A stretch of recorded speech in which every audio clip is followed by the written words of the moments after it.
Welcome to Author Bite by Bite. I'm so happy you're here. My name is Ellen Snortland. Phonetically, that's spelled land. I say that because my name in many English-speaking countries sounds really silly. And believe me, growing up with a last name like that gave me a lot of courage that I wouldn't have had if my name was Smith. And it sounds a lot better in Norway.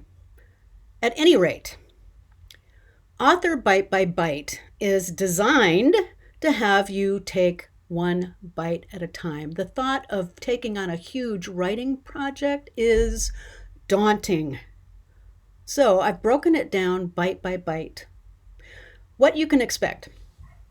You can expect a short video for each lesson, a lesson within a module. There will be module 1. Every module has 5 lessons. That corresponds to Monday through Friday, but you don't have to do Monday through Friday. Although I encourage you to set a pace that challenges you but doesn't overwhelm you. I do recommend you do it Monday through Friday. Now, each lesson will have a video, and it will also have a worksheet and occasionally an assignment, and occasionally a PDF that I encourage you to print out and put up where you can see it, wherever you've decided you're going to write. I also recommend that you come up with a place that you call your own to write within, but that's a whole other lesson.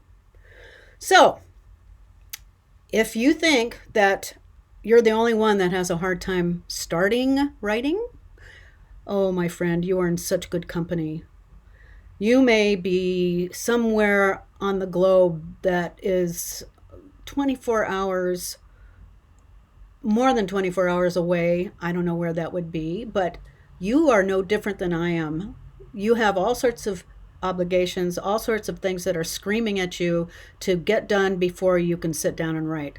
That is almost always the case for any writer, any artist really, because all the survival things, all the things you must do always scream louder than being creative. So you have to learn not to listen to that nasty little voice that says, you shouldn't be doing this. You should be doing something else. You should be doing blah, blah, blah, blah, blah, blah, blah, blah, blah. Well, I'm here to encourage you to tell that little nasty voice to pipe down. I don't think it'll ever go away, but you can certainly make sure it doesn't bother you the way that it sometimes does. So, as Eleanor Roosevelt said, the way to begin is to begin. Welcome to Author Bite by Bite.